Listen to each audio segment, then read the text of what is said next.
Good morning, everybody. It is Tuesday, July 23rd, 2024. Thank you all for being here. Today's earnings. We've got Tesla and Google after the bell.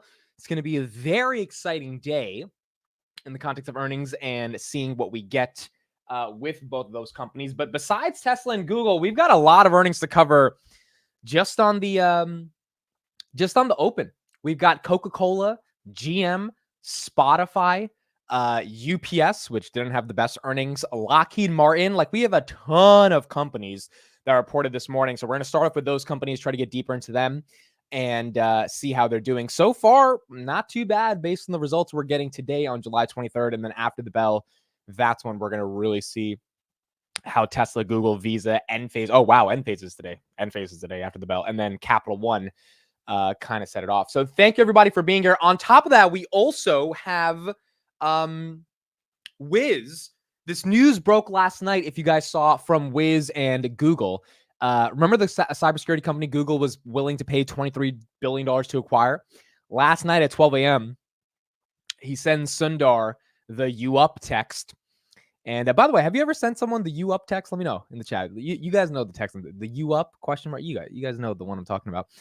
So he sends him this text. I said a couple days ago, right when the CrowdStrike news broke out, Sundar was going to get a text from the Wiz founder asking for $50 billion instead of $23 billion. It looks like that happened. And Sundar looked at his phone and he responded, "No way in hell we're paying $50 billion."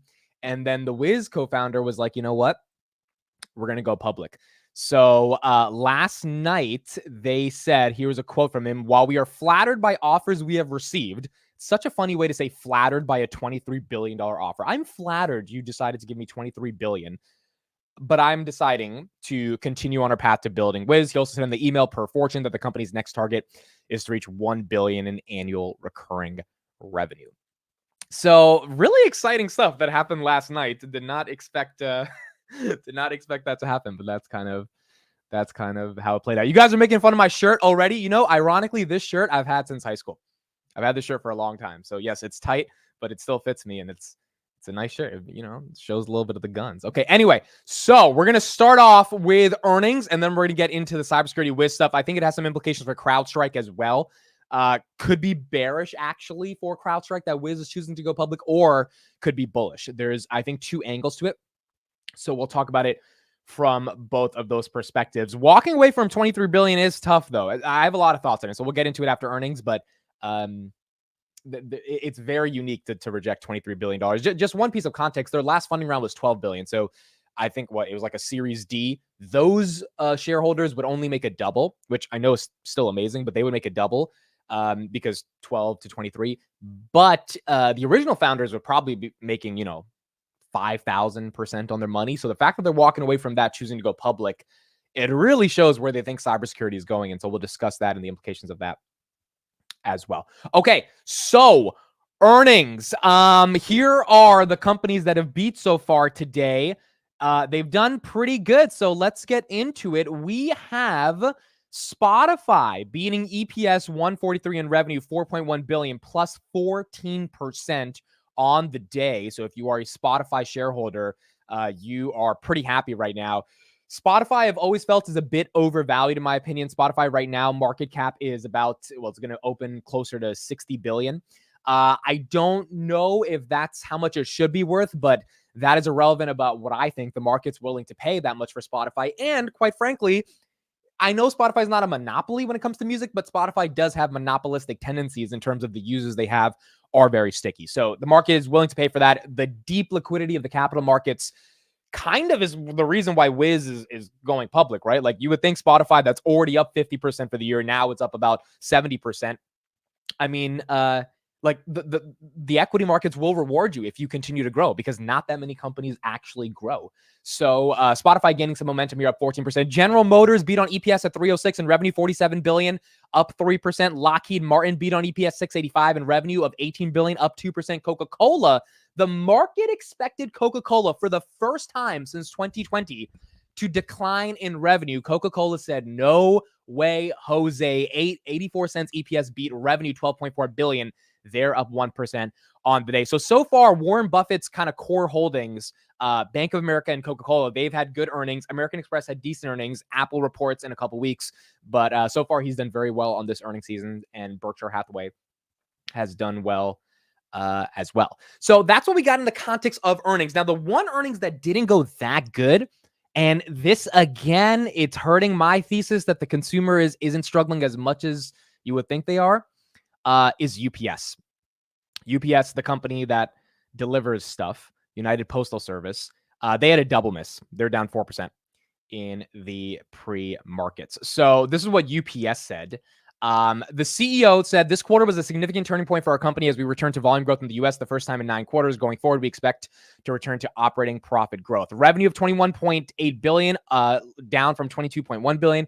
Operating margins of 8.9%, down for adjusted 9.5%. Diluted EPS of 1.65. That's down basically $1 from 2.54 last year. That's why they're not growing. That's the problem. On revenue on the top line or the bottom line. And they restarted their share repurchase program, targeting $1 billion annually. This is kind of what you have to do, right? When your stock's in the gutter, you have to start buying it back a little bit, getting the street to feel some excitement. UPS now is going to be down 18% year to date. It's down 10. Wow, it's down 10%. Is it actually down 10%? It is. Wow, it's down 11% right now. Oh boy. So again, this is good and bad. It's bad because I haven't gone through the entire report. I'll go through it more in depth, but I mean, what does UPS do? They deliver shit, right?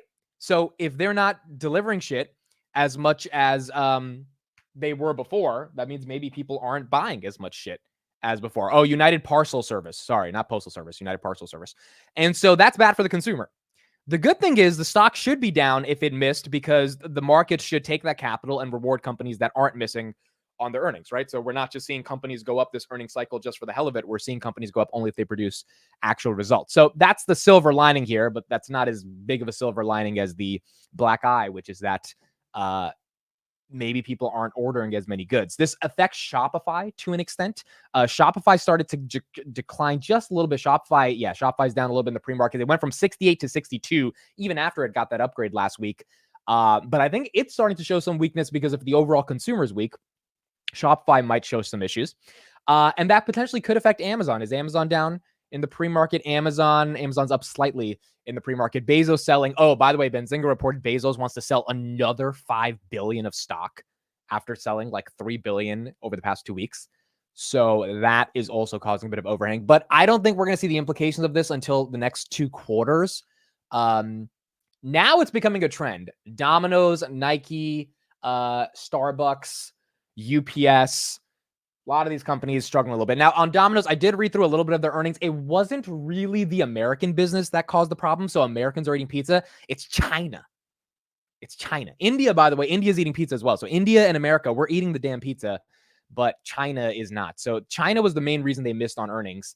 So maybe it's not really the American consumer, but UPS not doing well probably isn't the best for the broader consumer right now. But I guess we need more data. We'll see what happens to FedEx. See, here's the thing. Maybe FedEx is just kicking UPS's ass and FedEx is getting all the market share. That's probably unlikely because both of them tend to do well together. But is FedEx down right now after hours? FedEx in the pre-market? Yeah, FedEx is down 2.24%. FedEx stock. So going into this, UPS was already down 8% year to date. Now it's down 18%. FedEx was up 21% year to date. So now it's up 19%. So it'll be interesting. FedEx obviously has had better execution than UPS. If FedEx was up 20% while UPS was down 8% going into this print, but going into FedEx's earnings, we are going to see if this print actually affects FedEx or if this is an isolated incident with UPS, which I doubt, but we'll see.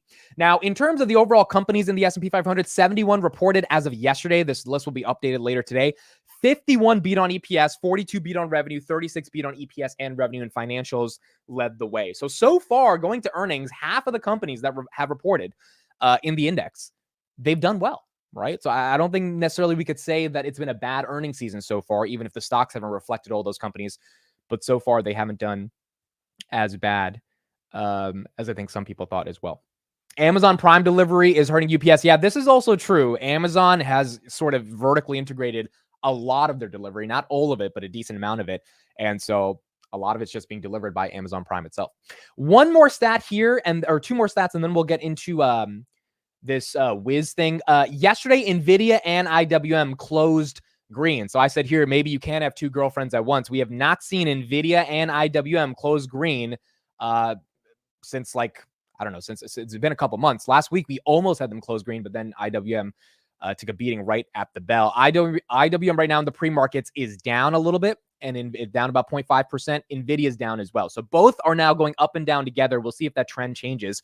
But it was nice to see both of them closing green. Tom Lee obviously made headlines yesterday by saying small caps will rally 40% in the summer. Maybe that does indeed happen. Oil prices did go down below 80. Oil right now, yeah, look at that, baby. Look at that. Oil's at 77. This only proves Tom Lee's thesis. We're going to get a CPI that is going to be significantly lower if this 77 stays over the next couple weeks. We haven't seen oil below 80 since June 4th. And then since June 4th, it wasn't below 80 till like April. So it's been a good 2 months since we've really seen it sustain above 80. This is only the second day under 80, but this is good to see in the context of small caps. Now, one other stat, this I found out last night. First of all, IBIT just got, IBIT yesterday, BlackRock's ETF got $523 million of inflows yesterday on Bitcoin. So that was a big day for Bitcoin and BlackRock. Now, their actual ETF got 18.9 billion in year-to-date inflows. The NASDAQ, the thing that holds NVIDIA, Amazon, Google, Tesla, etc., it got 18.8 billion. So BlackRock's ETF has officially passed the NASDAQ in terms of year-to-date inflows, which tells you something about the state of just interest in Bitcoin in and of itself. Having said that, the Ethereum ETFs are officially launching today.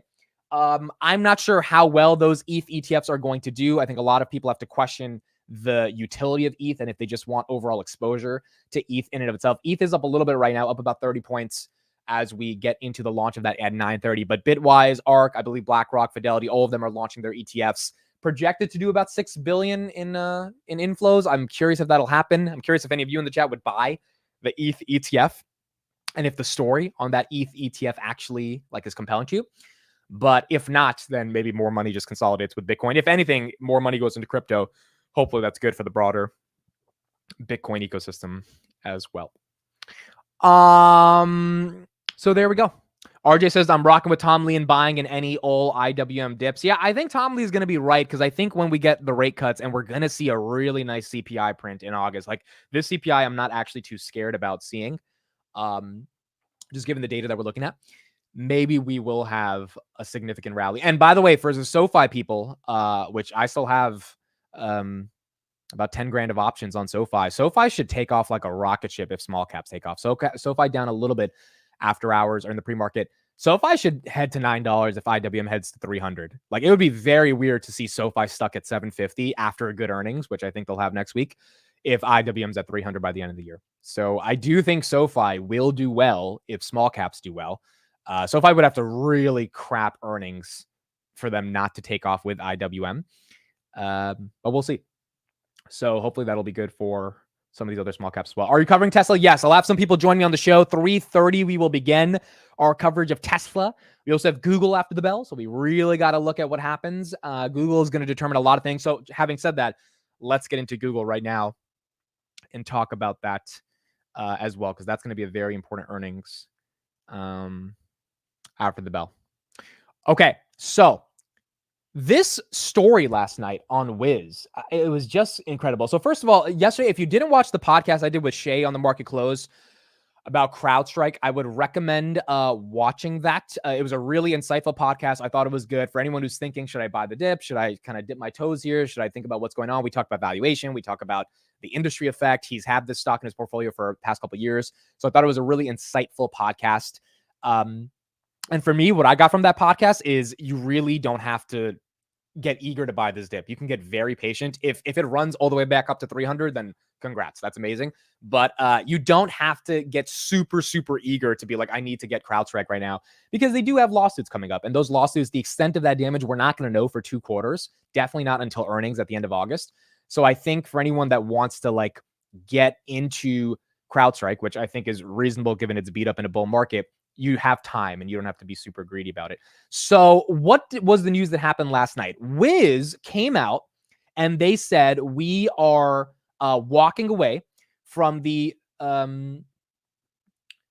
from the $23 billion offer from Google, and we are now considering going public. And they're not considering it. The co-founder said in the email to employees, we are pursuing the path to IPO. So I said they are milking this CrowdStrike situation. So my question to the chat as I get into this is, do you think they're milking the CrowdStrike situation? Meaning, if CrowdStrike did not collapse in the way that it did, not just the stock, but the actual company and the tech outage, etc., would Wiz reject Sundar's offer? Here's why I think they wouldn't have done that. I think there's a couple of angles to this, and there's a bearish and bullish angle in the context of CrowdStrike and for Wiz. Number one, the CrowdStrike collapse showed everyone, including myself, who is now, I've spent a decent amount of time over the past couple of days just learning about cybersecurity. And again, this is sometimes you need these events to happen to like actually get you into the industry, actually understand what endpoint security is now. I'm not an expert on it, but I'm like learning about it. And I'm talking to all these different people. It's really important. It really matters. And it's catering in terms of the overall TAM to about 200 billion if you combine all the different types of cybersecurity that exist by around 2035. So there's a massive market to attack. It is one of the parts of IT spend that is probably never going away. Like if you're an IT director, a CTO, you're not going to go to your board of directors and say, hey, we could save 20 million by going with the shittier version of CrowdStrike or Palo Alto, et cetera, we're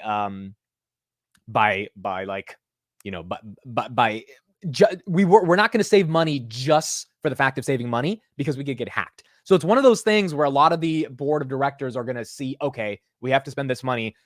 I get it. We're not going to not spend this money because we don't want to get hacked because that would cost us even more money. So let's just spend. So a lot of these firms kind of have a little bit of leverage in terms of pricing these deals and making arguments. CrowdStrike's probably losing a lot of its leverage right now, but that is an argument that you can make. So as a result of that, the industry matters. The spend is going to matter. The industry is only going to cater more. The spend is only going to cater more. Now, the question is, does Wiz think because of this event, it showed the world not only how important cybersecurity is going to be, but how necessary it is to have multi-vendors that are ultimately orienting around the organization to the point where Wiz thinks they have a massive TAM. So I think there's two angles here. Either the cybersecurity TAM is only growing and they could be more valuable than 23 billion as a public company, which I agree. They could be probably more valuable than 23 billion. If you look at some of the other market caps on this company, on the cybersecurity companies, it's not going to be easy. And we'll talk about why it's not going to be easy in a second, but it's possible. Or they also feel, hey, maybe we can take away market share from CrowdStrike. Maybe in the past couple of days, they got a ton of customers leaving CrowdStrike, calling them up. I'll talk about why that might be likely or unlikely. And they looked at their email, they looked at their text messages, and they had all these people saying, hey, can you do XYZ? And then they started asking themselves, well, wait a second, Google was going to pay us a lot of money, but we just got so much demand. We just booked another year's worth of revenue in like 2 days because of this CrowdStrike issue.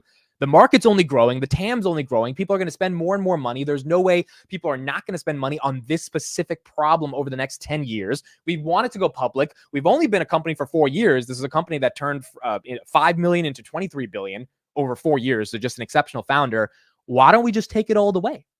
And so I think that's a very unique argument in the context of what CrowdStrike has created as an opportunity for Wiz. So what is the bearish angle and bullish angle for CrowdStrike? The bearish angle is that Wiz is taking away so many customers that CrowdStrike's reputation has gone so down the drain that literally Wiz is rejecting a $23 billion offer because they believe that this CrowdStrike fiasco has created more literal business for them.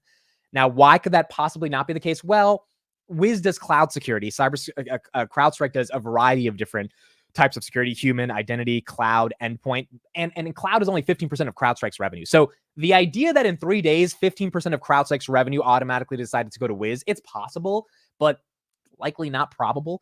And so that angle might not be correct, but that could be an argument that Wiz is thinking. The bullish angle for CrowdStrike, Wiz, Palo Alto, Zscaler, Fortinet is that if Wiz is rejecting 23 billion, it's because their internal projections think that the public markets are going to reward them so deeply that every cybersecurity company is going to benefit, including CrowdStrike, as the overall TAM grows, and that's going to be beneficial for the entire industry. My question to you guys in the chat is, what do you think it is? What do you think it is? Is it the broader industry is growing, or is Wiz gaining more business. So there's three options. Either Wiz is gaining more business from CrowdStrike, which I think is unlikely, but that's possible. Or Wiz is just saying, hey, the entire market's growing because CrowdStrike showed the world how important it is. Investors like myself started getting excited about cybersecurity because of how important it was. Or the third option, Wiz is just fucking greedy. That's the third option. And the third option, I think, is kind of scary because if they're getting this greedy, we might be getting to the point where when they decide to IPO, maybe it's a little bit more bubblish if that happens. A little bit more bubblish. Now, here's why I think them getting greedy is a possible thing. I talked to a couple of people last night after this news broke out, some senior people that used to work at Snapchat and just like other like companies that went from private to public. And their argument was, dude, it is so difficult to get a multiple in the public markets. I mean, you've got to be exceptional. You've got to be phenomenal. Like the reason Palantir gets a multiple, there's a lot of reasons, but it's primary. I've talked about this. It's the cool factor, right? There's something unique about Alex Karp that is one of one to Alex Karp that gets people to get excited about the company. Why does Tesla get a multiple? Because they've got the potential of robots and FSD. And like, you have to have a story, and then you have to have just absolutely exceptional execution across that story to be able to get a premium that justifies people paying more than what they think the discounted future cash flows of your stock will be worth, simply because they want exposure to the company, which is what CrowdStrike had for, I would say, a good 2 years until they kind of ruined that overnight with this outage.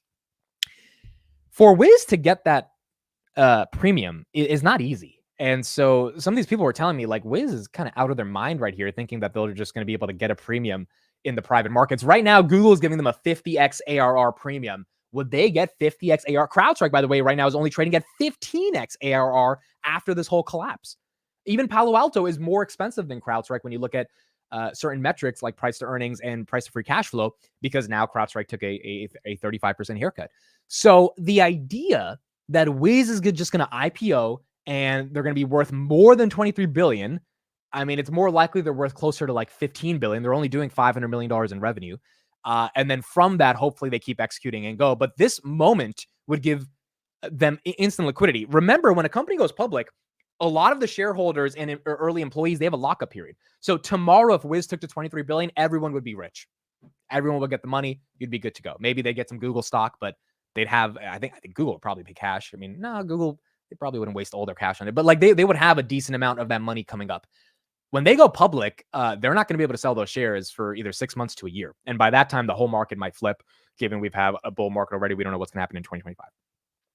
So it's going to be really interesting. Now, the contrary perspective here from On Beneficial, who I know is a Google investor, I think a lot of Google investors are happy because, quite frankly, 23 billion did seem pricey for cloud security, even though Google really doesn't have any adoption of security in the enterprise. Google's up a little bit right now in the pre-markets. I think some Google investors are kind of happy that they're not dishing out 20 billion for this company, and maybe Google can put that 20 billion into better use in a different way. It's just hard to find really good cybersecurity companies, which is why Google probably wanted to pay this premium. But obviously, it seemed like the Wiz guys just want to go public instead. So we'll see. We'll see what happens. But as of now, this has a massive implication for the broader cybersecurity sector. Honeybee says Delta Airlines is still struggling because of crowd outage. Okay, so Delta is struggling because of the crowd outage, and I feel really bad for people that are flying Delta. I've never flown Delta. I think maybe once or twice. I usually fly United, and United's not perfect, but the 5-day fiasco that's happening at Delta is bad. However, the other airlines are doing okay, and they also had CrowdStrike. So I think it's not just CrowdStrike for Delta. I actually think their internal systems, this thing showed a massive flaw besides just their IT infrastructure being hurt with CrowdStrike. And so I think there's more to the story with Delta than just CrowdStrike, because the other airlines are up and running and they're good to go. This is quite literally just a Delta problem, particularly in Atlanta. If you're in Atlanta, it's been a bad, like literally one of the kids that I coached for a debate, he was going on vacation. He just texted me last night. He's like, hey, we weren't going to be able to do our sessions over the next 2 weeks. He was like, I think I can do our sessions. I was like, why? He's like, our flight just got canceled.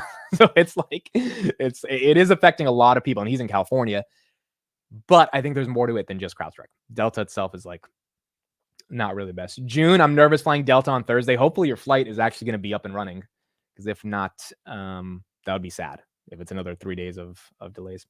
I feel like at this point, Google's ability to acquire companies should be trusted. I agree. I agree 100%. YouTube, I mean, is the greatest example. I think they made like 4 to 500x. YouTube independently is worth about 500 billion. From like other studies that I've seen, some people say 350 billion. They bought it for $1 billion. They bought DoubleClick. There's so many companies, the Android, that they've done really well. But Wiz said no. Wiz said, screw you. We are going public. So I guess we'll see how this ends up playing out. But that's what we have in the context of CrowdStrike. Believer of the World says, morning fam, Hubs and I are taking the day off. This is his first time tuning in with me in the morning. Now he knows why I listen to Amit instead of Bloomberg. I love it. Thank you, Hubs and wife, for joining the show. I appreciate it. And hopefully you're getting some more value as you tune in to the market open. What else do we have going on? Palantir down 1%. Palantir showing a little bit of weakness over the past couple of days. We'll see if it falls back below 27. 27.69 was the dip yesterday. We'll see if we get there. The reason the crypto stocks are down today is because Bitcoin is falling down from 68 to 66.3. So we might see a little bit of a dip in the Robinhoods, the MicroStrategy of the world. Robinhood right now is at 23.12 and MicroStrategy is at 17.49 on the day. Again, Spotify, just phenomenal earnings, guys. I don't know if anyone's in Spotify, but up 14% on the day. I've never been the biggest fan of Spotify. I've always felt like they're a little bit too commoditized, but this kind of goes back to like Robinhood as well. When you are a product that people love using and people keep using you and you keep growing top line users, which is what Spotify, they have 626 million people listening to music on this platform. I mean, like, it's more, they're going to get close to 1 billion people in the next couple of years if they keep growing like this.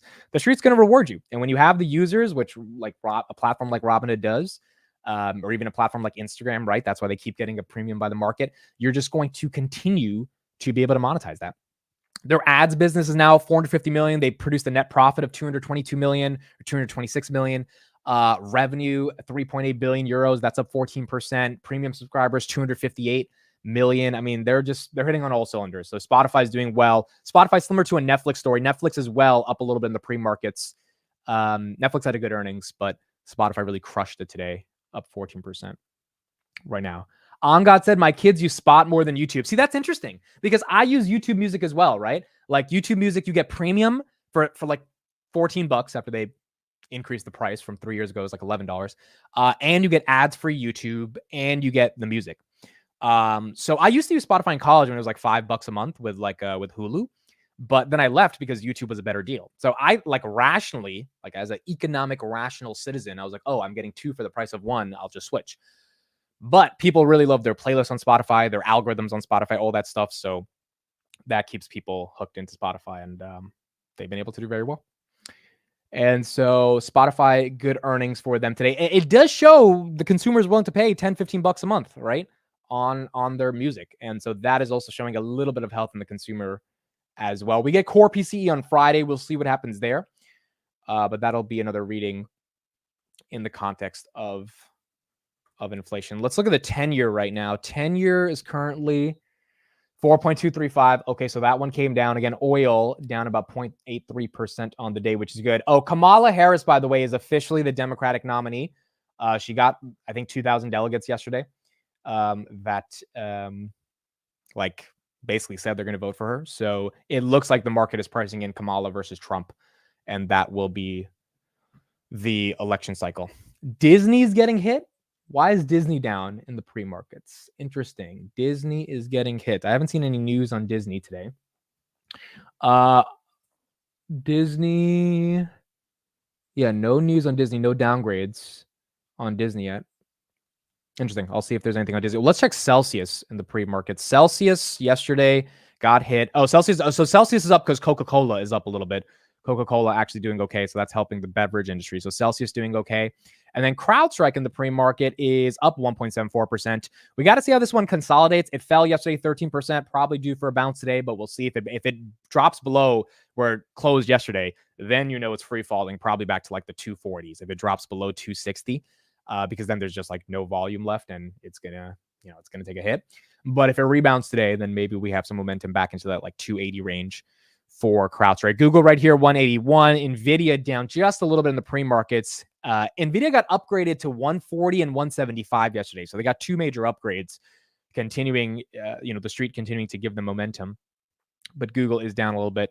in the pre-markets. And then Bank of America is down a little bit right now as well. Safra Catz is stepping down. Interesting. Safra Catz.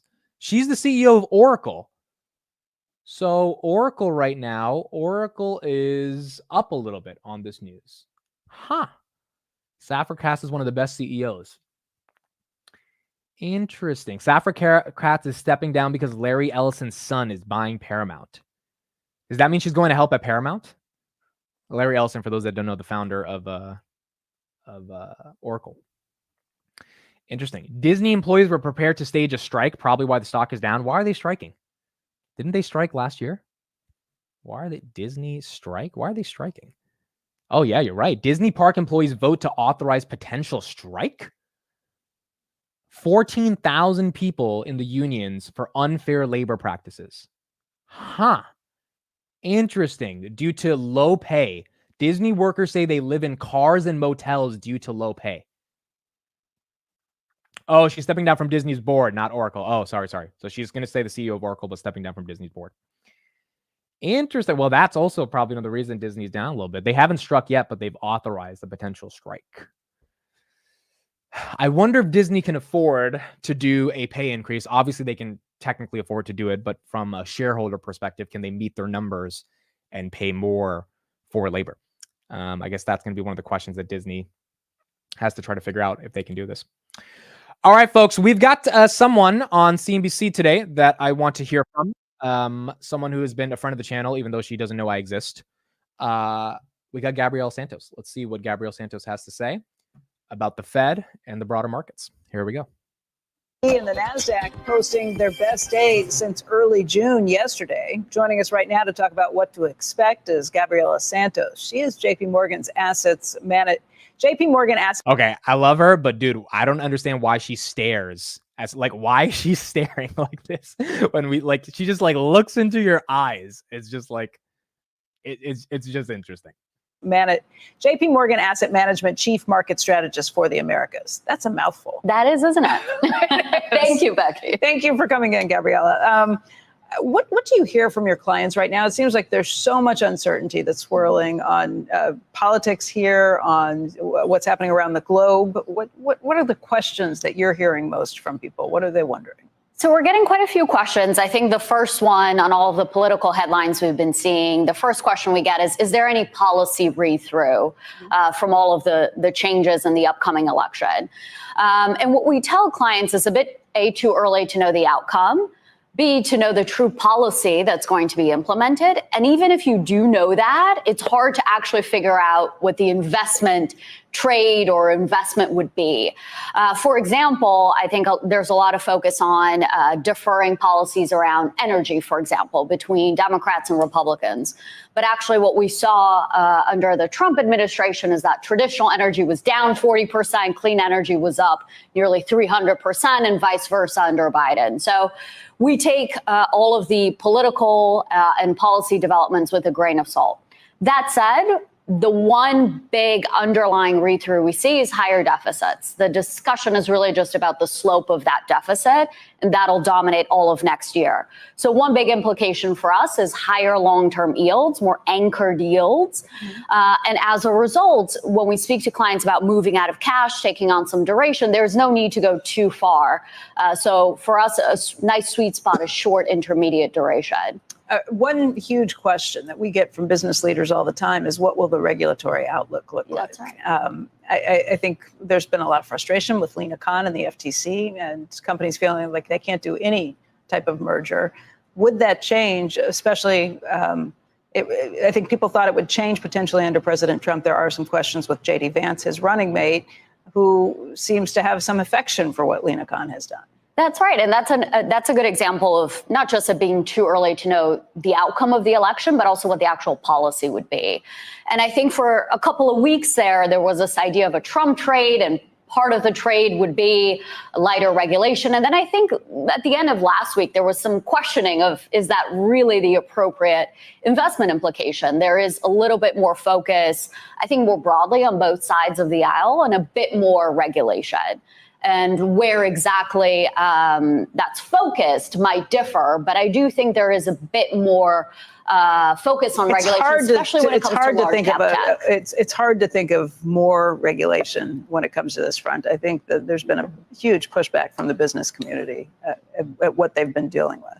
And I think what the object of what the focus is of that regulation might change. For example, we do think there's generally a desire to have a bit more focus on regulating large cap tech companies, but exactly what shape that takes or doesn't take.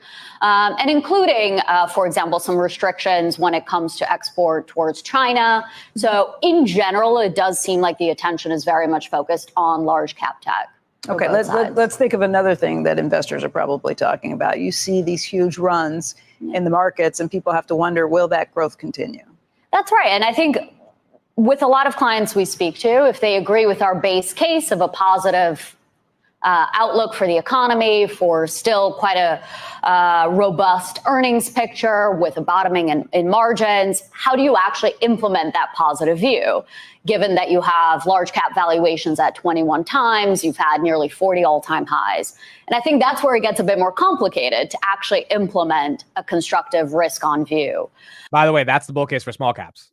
Tom Lee's argument is just like NVIDIA is not going to run as much anymore because it's already run so much.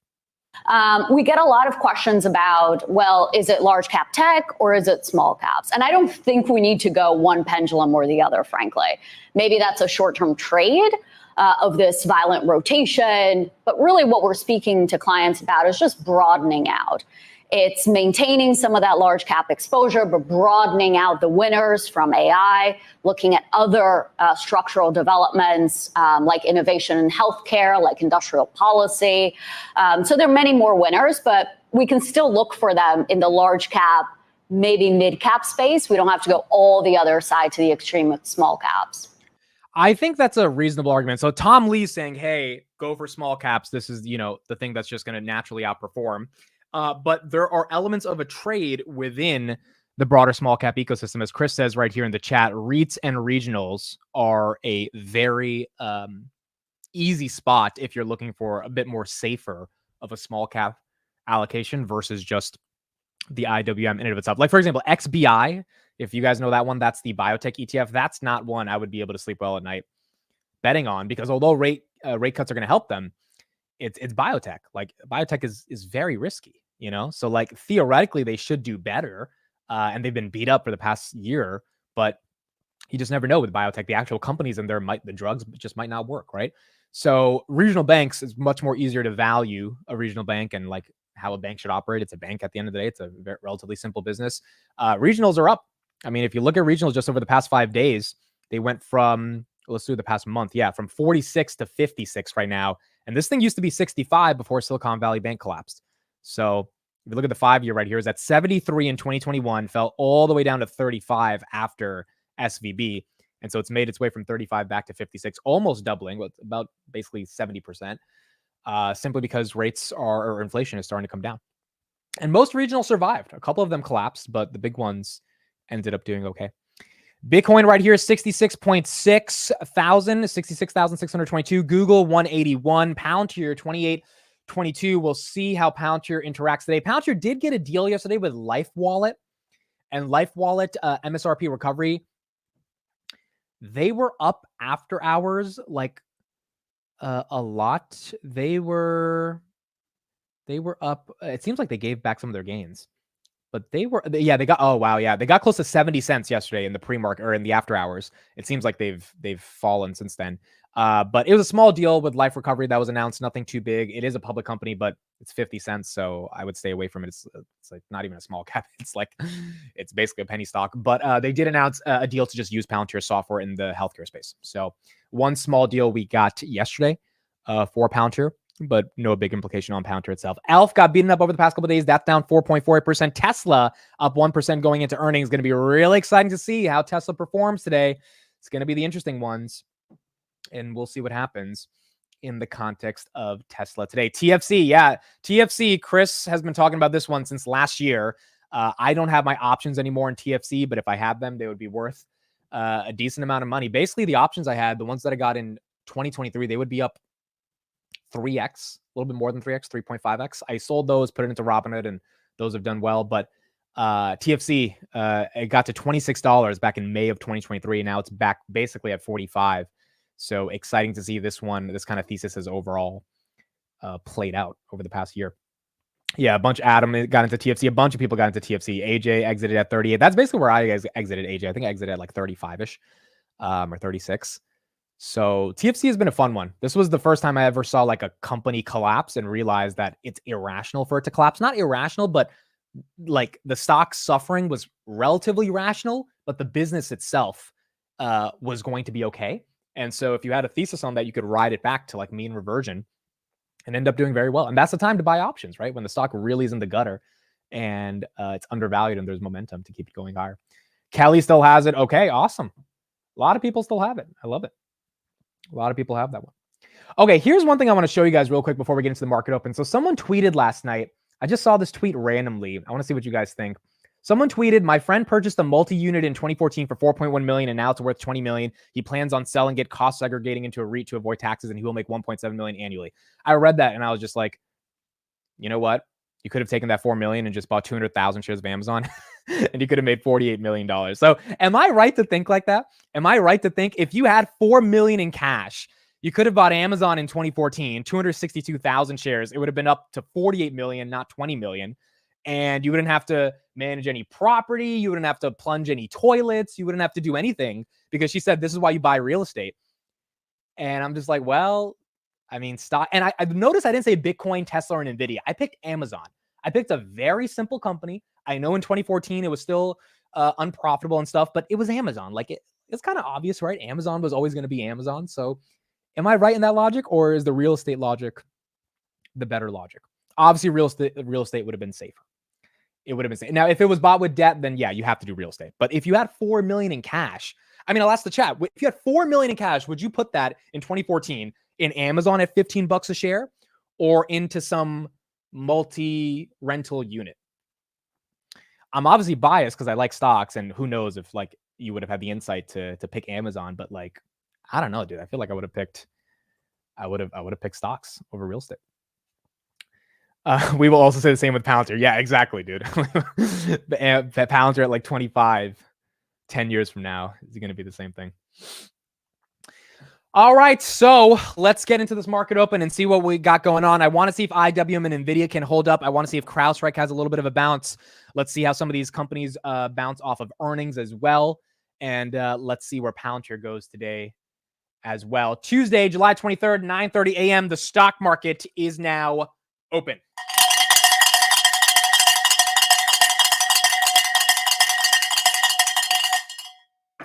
Wake your ass up. Here we go. Palantir falls just a little bit, 28.42, down about 0.14% on the day. Now it looks like it's going green, 28.41. So no crazy movement on Palantir.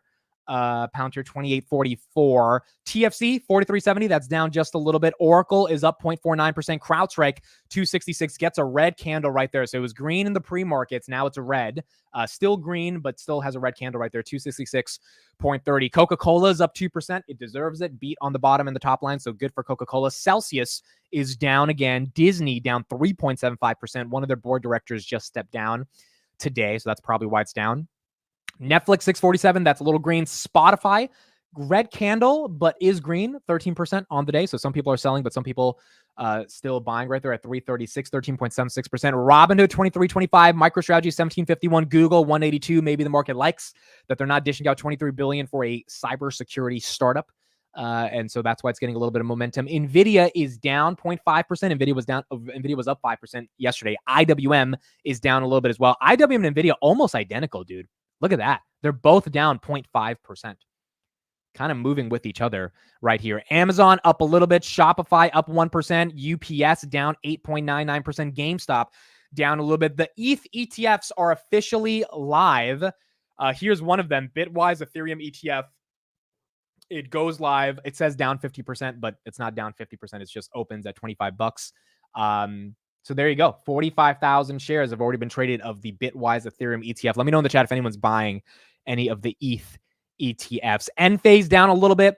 Honest down a little bit. SQQQ, that's up on the day because the QQQ, the NASDAQ, is down. That's down about 0.26% on the day. What else do we have? S&P is down slightly, 554.3, not really down. Palantir just went green. There you go, 28.58. Palantir's green. Where's Tesla? Tesla's earnings today. Tesla is slightly green, but it got a red candle from 255 to 252. That's another thing we really have to figure out. Where do we think Tesla's going after the bell? I asked yesterday on Twitter. I did a poll. Let me check the results of that poll.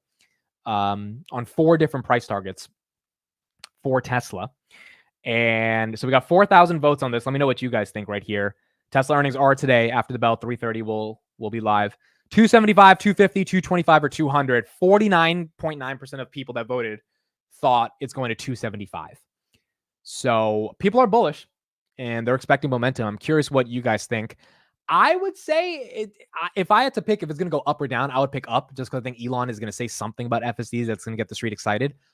We already know the numbers are going to be trash in comparison to last year's numbers, but energy might surprise. But I don't think that the street tanks it on the numbers because the street already knows the numbers, like based on that delivery update we got a month ago. So it's kind of like not going to be as big of a surprise unless, the margins literally collapse, which I don't think they will. So I think we go up. I just think Elon has to really make some announcement around FSD. That's something the street didn't know about. And if that's the case, I think it'll do okay. Disney's tanking big.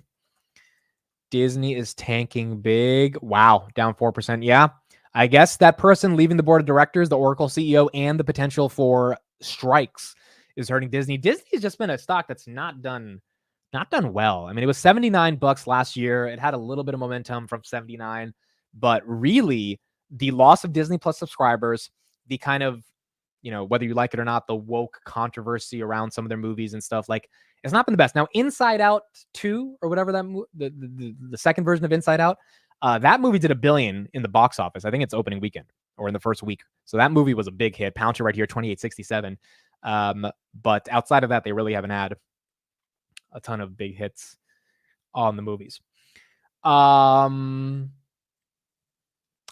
What else do we have? Kathy did sell a little bit of Tesla. I don't think she sold Tesla because she was bearish. I think it was more so that she was just rebalancing. She only sold like 13,000 shares yesterday. So I don't necessarily know if she was selling before earnings. So obviously, she still has a ton of Tesla. It might have just been rebalancing there. Palantir catching a bid right here, 28.79, up 1.16%, showing some momentum right here. Let's look at SAS. Yeah, SAS is mixed. Confluence down. CrowdStrike just went red. CrowdStrike officially down more than it was yesterday. So now it seems like it's lookout below for what happens to CrowdStrike. Yesterday was 263. Now it's at 261. So this one might be headed for the 250s. ServiceNow is up today. Adobe's up. MongoDB is up. Salesforce is up. Oracle is up. Snowflake's up. Palantir's up. So all of SAS is doing okay. Palantir 28.85. 15 cents away from 29 again, if we could try to target that. Let's see if that's possible. But all of SAS is doing okay. Negative news from Comcast earnings. Yeah, Comcast I think they missed on the top and the bottom. Comcast, what's their ticker? Comcast stock. Their ticker is they're down 5% right now. CMCSA. Yeah, they're down 4%, 3.9%. They do have a divvy of 3.2%, but they're down today as well. Disney's down. Yeah. Tesla's up. So big tech is up a little bit. Palantir up as well. But the rest of the market showing some signs of weakness. IWM, Bitcoin recovering a little bit, 66,667. IWM is down 0.5. NVIDIA is up. Okay, so NVIDIA just went green. So let's see if small caps can end up following it. Palantir now 28.90, 28.92. Maybe we make a run again for 2029. Semis down. Semis are all down today, besides NVIDIA. Wow. AMD down, SMCI, Intel, ASML. ARM is up a little bit. Taiwan's down. Broadcom's down. Oh, Qualcomm got upgraded to $200 today, I think, from one of the firms. They have earnings in a couple weeks as well. Crypto stocks are all down on the day, except Coinbase. That's up a little bit. CleanSpark's down. Marathon, Hut, Iran, MicroStrategy, Robinhood, Bitfarms are all down just a little bit. In Bitcoin right here, 66,000 615 right now. Okay, where's Palantir? Where's Palantir? Okay, we hit 28.94, then we got to 28.88. Oh boy, oh boy, oh boy. We've got earnings on those pretty soon, and we'll see on August 5th what ends up happening there. What else? What else? What else? There's a 2x Ethereum ETF, ETHU. Goodness, dude. These thematic ETFs are just incredible. Yeah, look at that. There you go. ETHW is live today. 475,000 shares traded. Wow. Seems like people are at least a bit excited about Ethereum. Small cap still down. Palantir trying to touch 28.90 again. NVIDIA right here, 124. NVIDIA continues to go up. Tesla, 254. The interesting thing about this, S&P just went green, is going to be if we do get the rate cuts that Tom Lee's talking about, does it result in more money going into small caps, which is his thesis, or even if it's a trade, more money coming back into large cap tech? And I think until it happens, we're just not going to know. But when it does happen, we will see how it plays out. Dell is down. Well, Dell, so again, you got to remember, Dell has hardware margins. They're selling server infrastructure for these GPUs. And although their backlog has increased to $3 billion, which is just a dramatic increase year over year, it's up triple digits. They're not a software business, right? So their gross margins are still not incredible.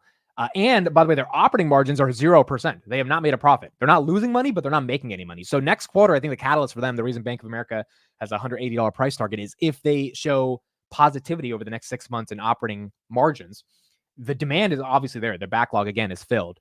That's what you're betting on when it comes to Dell. But in the short term, you're going to get some volatility there, especially with SMCI going down. Dell and SMCI are starting to trade the same way as well. Palantir right here, 28.74. So getting a big red candle there as well. Cruise lines. Let's look at the cruise lines. CCL is up. Wow, 2.5%. There you go. Carnival Cruise, 1891. Royal Caribbean, that one, RCL, is up as well, about 0.77%.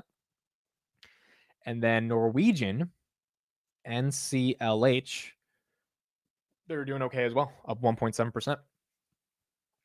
Yeah, Chris talked about this a couple of weeks ago in the context of the cruise lines. Again, the key thing here is that as rates come down, they will be able to refinance their debt at cheaper rates. And although they have a lot of debt, they're going to be able to pay it off effectively. And people are just going back on cruises. People are traveling again. And so, and we're seeing that with the airlines, obviously, how many flights people are taking. So if people are traveling, a lot of the deposits they're collecting only continues to fuel their ability to execute. They've also been beaten up over the past couple of years because of the pandemic. Carnival might hit $19 today. And as a result, potentially they have another good 2 years of runway. Now, if we get a recession, everything changes. But let's see if 2025 we actually get a recession. Where's CrowdStrike? CrowdStrike 260s. CrowdStrike trying to fight it. Wow, it hit 258. Dude, this one's really taking a tumble. This one's really, it's like trying to survive, but it's just like, it's not. I mean, at this point, this is why I didn't want to buy yesterday, because now it looks like the headlines are actually getting bad. And if this sucker gets to 230, 245, then it gets really fun. I feel like we can be a little greedy here to see if we get there, just given how much uncertainty there is. But maybe it makes a base around 260 and kind of consolidates around that level. But definitely CrowdStrike wiped out a year's worth of gains. It's only up 4% year to date now. And so if you're a CrowdStrike shareholder and you didn't sell this year, this was one of those stocks that you got wiped out on just through a black swan event, right? It's crazy, but sometimes this shit happens. And it gets hit badly. I'd rather buy Crowd at 290 than today. I agree. Like, I'd rather buy CrowdStrike knowing it's coming back to normal versus like bottom feed right here, because there's so much space it could fall now that the headlines are getting very, very bad.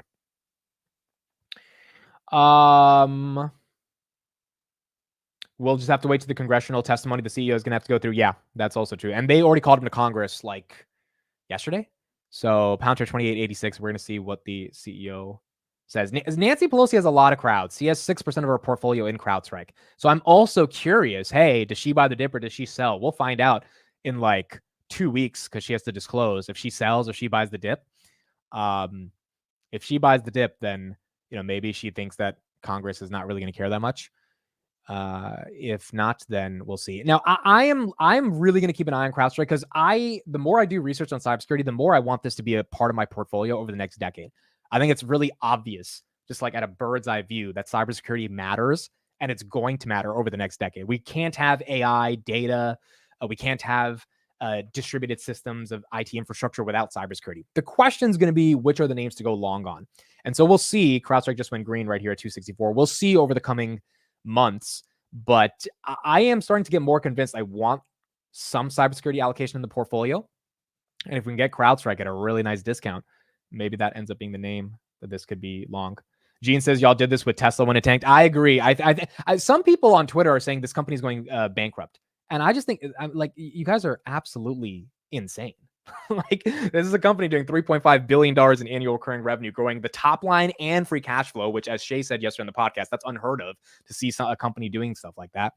I really think the extent of the customers leaving is a bit overblown. Now, we'll see. That's why I'm not buying the dip right here. We'll see, how overblown is it or not, and we'll get clarity on earnings. But it does feel like the same sentiment when Tesla was at 140, that, oh my God, it's going out of business. No one cares about cybersecurity. Like, it's like, no, dude, that's not what's happening. But it is going to struggle. And that fear is the alpha over the coming months. $4 billion in cash on the books as well. Yeah, $4 billion in cash on the books as well. Saying the business is going to be 100% fine is equally insane to saying it'll go bankrupt. No one knows right now. Exactly. I agree 100%. 1,000%. Royal Caribbean right here at 170. Dell down a little bit. Where's Palantir? 28.79. I agree. Anyone saying the business is going to be 100% fine or it's going to go bankrupt is a little crazy. But just analyzing and seeing how it kind of plays out, given it got a 35% haircut by the market, even if growth slows down from 30% top line to like 22%, it already is down 30%. So now you got to ask yourself how the market's going to evaluate it. And again, the Wiz deal, Carnival right here, back above $19. The Wiz Wiz deciding to go public and rejecting Google's $28 billion. Again, I'm still trying to figure out the implications of that, because either they think they're taking market share from CrowdStrike, which is bearish for CrowdStrike, definitely bearish. If Wiz got so many emails over the weekend saying, hey, we're switching from CrowdStrike to you guys, can you like help us out? And they just said, screw you, Google, we're going to grow like crazy. Or Wiz is looking at the market and saying, dude, now the rest of the world that didn't know how important cybersecurity was, they just figured out over this weekend. And there is no reason that we should let ourselves go for $23 billion. Maybe Wiz knows it's not going to get a $23 billion public market cap for like 2 years after going public. But once it gets to $23 billion, it's going to 50 and then 60 and then 70. And it knows over the next decade, $23 billion is like peanuts compared to what they could be worth. And so that's bullish for the overall sector. But I think that definitely has some implications for CrowdStrike as well. Tesla just turned red, 250. S&P is green, 555. QQQ is green now. KRE, 5561. Oracle, 142. Celsius down again a little bit of green candle there, but it is down on the day. It was at 45 yesterday. Robinhood at 23.18. SoFi, 750. Amazon, 186, up 2% on the day. Will says CrowdStrike was priced for perfection, so this is a logical haircut, but bankruptcy is not happening. Yeah, I agree, dude. I agree 1,000%. It was priced for more than perfection at $398. And really, the street needed a reason to tank it.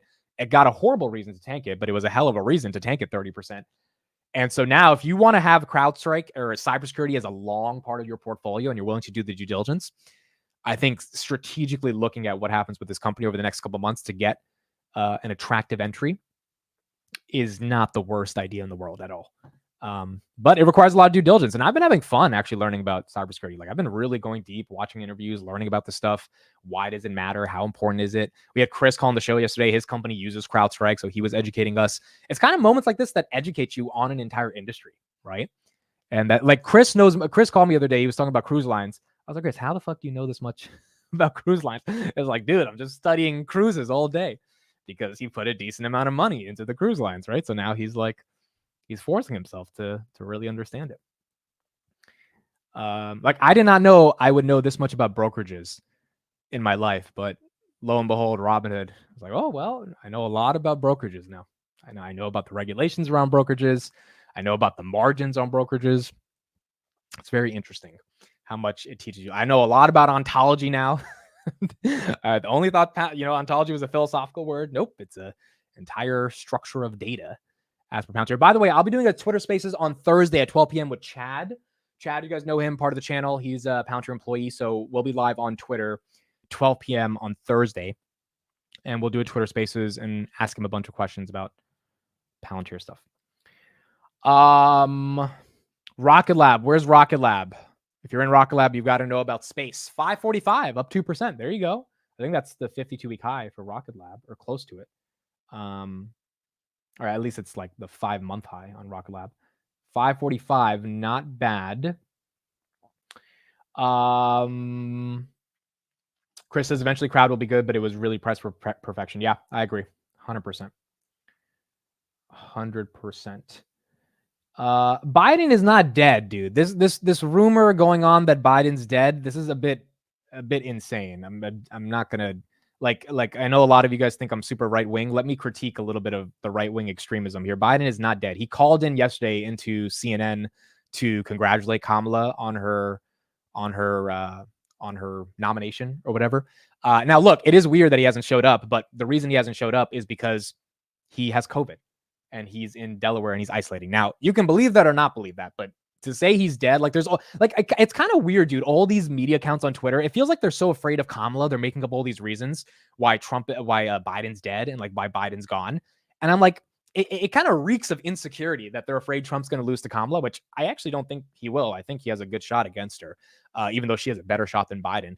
But they're like making up these rumors that the Democrats like killed Biden. And like, it's like, no, dude, like they didn't fucking kill Joe Biden, dude. Like, it's a bit insane. We're going to see him on video in a couple days. Now, here's what I'll say on this. He said on his letter, he will be address the nation from the Oval Office like Thursday or Friday this week. If we don't hear from him this week, then I think you have an argument that something's happening. And if we don't hear from him next week, meaning hear from him, see him on like TV, then we have a really good argument. If we go 2 weeks without seeing Biden publicly, that's bad. But I think some of these right-wing accounts that are like Biden's dead, it's like, dude, like calm down. It's like, no, he's not dead. I don't think I think they would have announced it if he's dead. I know you guys feel how you feel about Democrats and Biden, but I think they would have announced it if he actually died.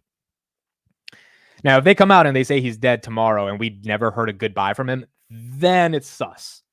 But I do agree. The announcement was weird. I wish he had made a video about it versus just putting out a letter. So we'll see. We'll see in a couple days, if Biden ends up addressing the nation.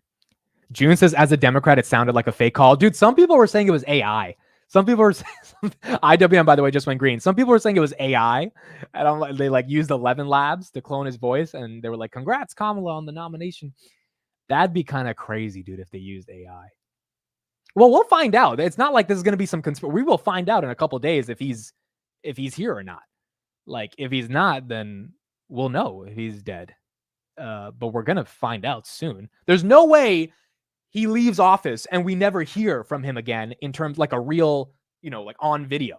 And if that happens, if he just goes off into the sunset and we never see him again, yeah, he's dead. Like 100%. But I don't think that's going to happen. I think we'll hear from him hopefully in the next couple of days. If not, that would be kind of crazy. I'm not going to lie. That would be pretty damn crazy. Okay. What else do we have? So we looked at Tesla. Let's get an update on Google. We do have Google after the bell today. Google's going to be really important. I want to look at Google's earnings estimates. I want to look at what the street is expecting in the context of Google. So first of all, let's go to Google stock. IWM just went red again. Google is at 182. Okay, so the street is expecting on Google, they are expecting 84.2 billion in revenue. Last quarter, they had 80 billion. They beat by 1.84 billion. And they're expecting $1.85 of EPS. So here's the question to the chat, especially for the people that have been wearing Google. I'm seeing wearing masks in the chat. Holding Google. Do you think Google beats? And if so, do you think they tank on this earnings or they go up? Google is up almost 30% year to date. I think YouTube's going to have to show a big beat, which I think YouTube will. Cloud will have to show a beat, Palantir 2867, but I don't know if Cloud's going to show a massive beat, given it's getting really competitive with Azure and Microsoft. I think that's also part of the reason they wanted to buy Wiz, so they could beef up their cloud offering. By the way, CrowdStrike right here up 1.5% on the day at 268 now. And search is going to have to grow at least 13% or 14% year over year, just like it did last quarter. If not, I don't want to say Google's priced to perfection, but it's at a 28 PE. Usually Google trades at a 24 PE. So there could be a bit of multiple compression, meaning back to the 160s on Google if the street doesn't love the numbers or love the guidance. Granted, I think Google's going to crush, but curious to see what people think if you actually own Google on this as well. Some people are saying up, some people are saying down. 22.4 PE on Google. It's the cheapest of the Mag 7. That's fair. Google will beat its meat tonight. Okay, that's an interesting way to frame it. Google Cloud will be the most interesting for AI. No money to show yet, just CapEx. Now, here's the thing about CapEx and big tech. It looks like the CapEx expenditure for big tech is not going anywhere because these guys have to keep spending on AI even if they don't see the results of AI. What I mean by that is if Google's not spending on CapEx, meaning GPUs and AI infrastructure, to beef up their AI offerings, but Meta is, and Google loses a little bit of steam against Meta when it comes to just like basic advertising and AI enhanced advertising, then that's bad for Google. So even if they don't see the effects of AI, which I think they might not that soon, because obviously it takes time to build out the AI infrastructure, they still have to spend, which is good for NVIDIA. That's good for Dell. That's good for SMCI. That's good for Broadcom. That's good for Qualcomm. Like all these companies benefit off of that. But eventually Google has to see the monetization of that. And same thing with Palantir, right? Eventually they have to see the monetization of AIP. And if they don't, that's when Google is in a little bit of trouble. Amit, did you see the Roblox news? No, I didn't. Where's Roblox? So I think Google will still spend on CapEx, but I don't think the street's going to get mad if they spend too much money. Roblox is down. Let's see the news on Roblox. Is there anything there on Roblox? Oh, wow. There's an article on Roblox from Bloomberg. Roblox has a pedophile problem. Oh, boy. That is not good PR for Roblox. Wow, that's they did a whole piece on this. This is a 44-minute article. Holy crap, dude. This is an investigative piece on Roblox. All right, so that's not good PR for Roblox. Roblox, obviously one of the most popular gaming platforms. Lots of kids are on it. You could imagine there would be bad actors trying to get into Roblox. That's not the best. It's down 1% right now. Roblox is at a bad year. It's down 10% year to date. Kathy owns a lot of this one. I never understood the Roblox thesis. Like, I get it's like the pseudo metaverse, but I don't know, dude. Like in order for kids to pay money to Roblox, they have to get money from their parents. So really, you're just hoping that parents give kids their credit card and then they can keep spending, which I don't know if that's the best way to think about it. But that one's down 1%. Robin at 2302, Carnival 1897, S&P 554.99, Oracle 142, and Coca-Cola 65 in the day. Spotify still up 13% right now. Bitcoin just fell below 66. So Bitcoin stocks will take a little bit of beating. Trump is going to speak at that conference in a couple of days. So we'll see what he says. Also, there were some rumors yesterday that Larry Fink might be tapped to be the new Secretary of the Treasury over Jamie Dimon. And if that happens, Bitcoin's going to have a lot of fun. Because obviously Fink is bullish on Bitcoin, but not sure if that'll be what ends up playing out. Rivian's tanking. Where's Tesla? Hold on. Tesla's 249. Okay, so Tesla just went red. So that means Rivian probably just went red. Rivian's down 4%. I'd rather have Tesla go red before earnings than green. Quite frankly, like I'd rather have Tesla at like 247-ish versus like 258-ish. And then going into earnings, wow, CrowdStrike 270. So CrowdStrike just 2.5% on the day. So bottomed at 258, now at 270. We'll see if it can hold these levels on CrowdStrike and make its way back into that 275 range. But that's up on the day. There's two scenarios for CrowdStrike as well. Either in a month, this is a nothing burger and the news cycle moves on and like everyone moves on and CrowdStrike slowly makes its way back up as they keep just executing. Or in a month, there are lawsuits and there are more settlements and class actions. So like, that's why I think it's hard to buy this dip because you need to give it at least a month. You need to see guidance in Q2, what George Kurtz says. It's either going to be really good or really bad, or maybe it's and therefore they're able to survive it. But I think we need that clarity on CrowdStrike as well.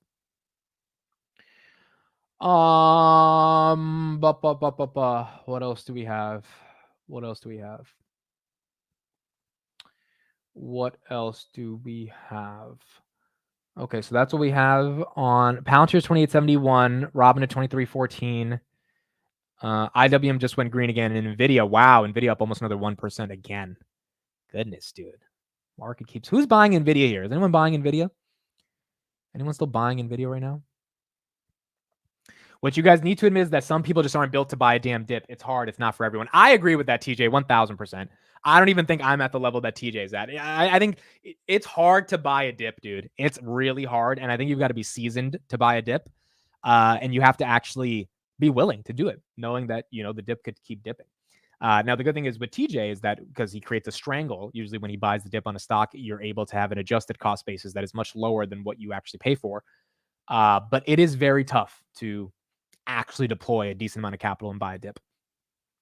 I 100% agree with that. It's honestly a little bit of an art form to be able to know how to do it effectively. Balls of steel, exactly. You got to have some balls of steel. Late to the stream, Tesla beat or missed tonight. I think Tesla misses earnings because we know the numbers are kind of but they still beat in terms of the stock performing. I just don't think, and again, I know this is elementary analysis, but I don't understand how Tesla goes up 300 billion in a month off of like nothing. Like I feel like the street, it wasn't retail. The street had to know something was going to happen with Tesla later this year to go from 140. Dude, like all of the Tesla bag holders this year probably are still bag holding to an extent, but if you DCA'd enough, you are not bag holding it. And to go from like deep in the money bag holding to out of the money, like up on your position. Let's say you bag held at a 170 average, and now you're at 250. Like you're up $80 a share. And that happened within a month, not in a year. That happened within a month. I mean, that's just absolutely incredible. I just think that happened for a reason. And if that happened for a reason, I don't think that bad numbers are what tanks Tesla stock today, because the bad numbers were bad the whole year. So what the street's going to be like, oh, the numbers are bad. We didn't expect it. Well, why were you buying it from 160 to 250 if you knew the numbers would be bad? So I feel like there's more to the Tesla story today, but we will see. Did MSCI have a great earnings to be up 11% today? MSCI, did they have earnings? MSCI, what company is that? MSCI, I know this company.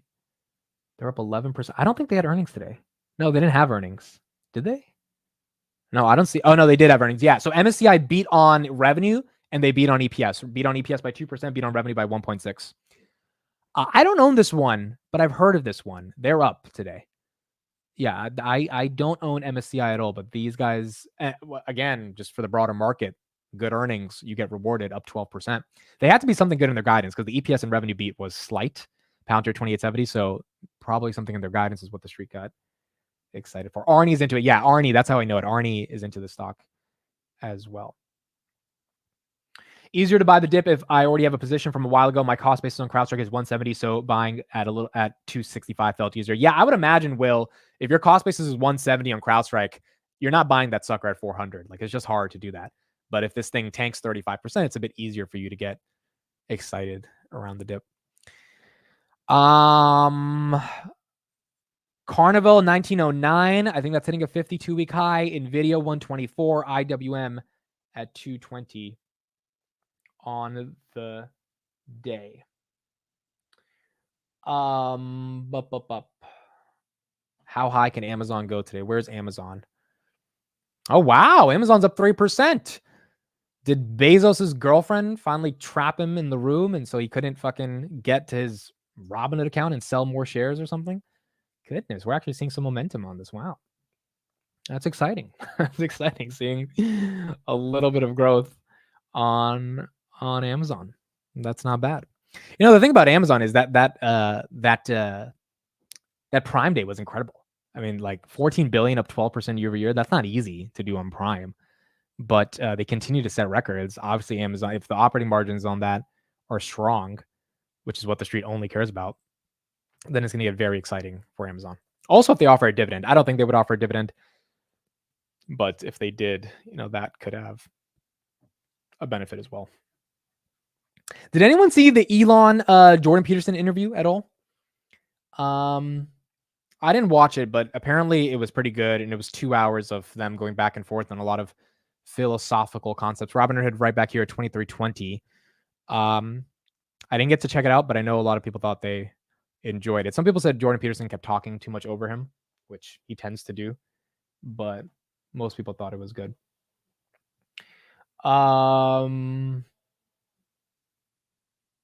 What else do we have? Coinbase. Yeah, Coinbase should be up today. Coinbase should be up a little bit.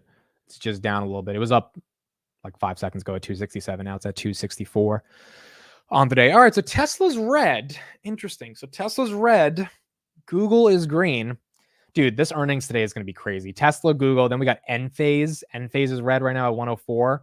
Enphase, I don't expect to do well, quite frankly. I think they bottomed on earnings growth last quarter, but it doesn't look like the prospects are getting that much better. Now, granted, international growth might surprise, but I think domestic growth might be a little hit.